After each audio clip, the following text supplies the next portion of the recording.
In this problem, we have to add together two rational expressions. We can see that the two rational expressions have unlike denominators.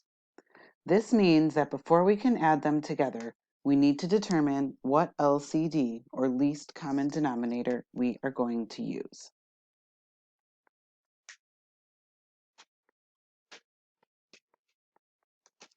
Okay, so that's going to be our step one. Our first denominator is just an x. So normally what we would do is we would factor each denominator. Well, x is just x. I can't really factor that denominator. So the only factor is the letter x itself. The second denominator is x minus 3. Well, I can't really factor x minus 3 either. So the only factor of x minus 3 is x minus 3.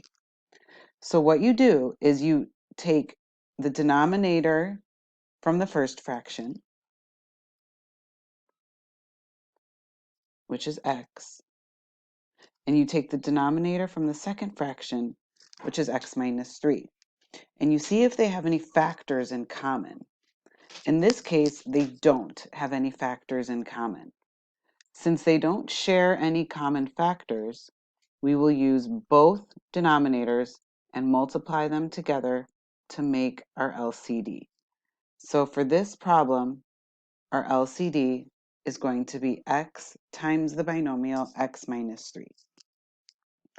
In step 2, we need to multiply each fraction by an equivalent version of 1 in order to obtain equivalent fractions that can be added together with a common denominator. Let's write down the original problem. We had 1 over x plus 2 over x minus 3. We need to see these fractions with a common denominator. For the first fraction, the 1 over x, I'm going to multiply by a form of 1, and that form of 1 is going to be x minus 3 over x minus 3. So as long as I'm multiplying the numerator of the fraction and the denominator of the fraction by the same thing, I'm still creating an equivalent fraction. In the second fraction, I'm going to multiply by x over x. Now, you'll notice I said earlier by a version of 1, or an equivalent form of 1.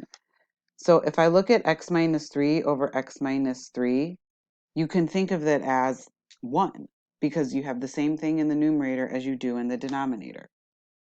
If I look at x over x, you can think of that as the number 1, because x over x is just 1.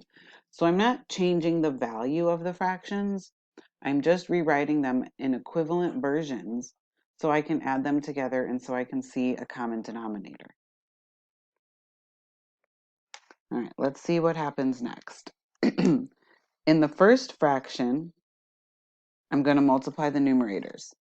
Well, x minus 3 times 1 is just x minus 3. Now I'm also going to multiply the denominators. So I'm going to multiply x times x minus 3. I'm not actually going to distribute anything just yet. All right, let's do the second fraction. In the numerator, I'm going to get 2x.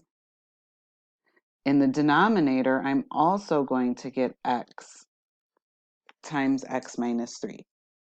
So now you can see that these fractions have the same denominator. They have x times x minus 3 as their denominator. This means I'm ready to add them together in step 3. So now that I have a common denominator, I can add the numerators together and place them over that common denominator.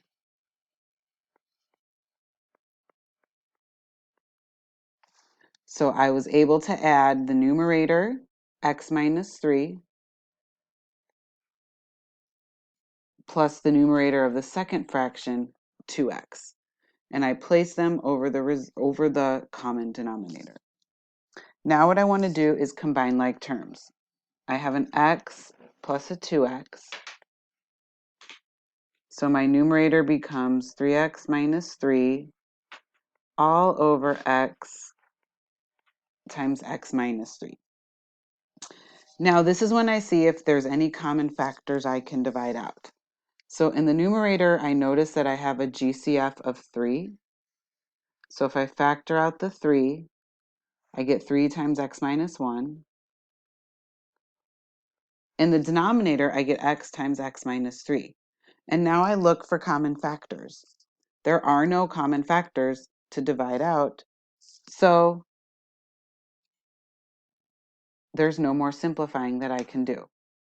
So for my final answer, I can leave it as it was before I factored it, which was 3x minus 3 over x times x minus 3, or I can leave it in its factored form.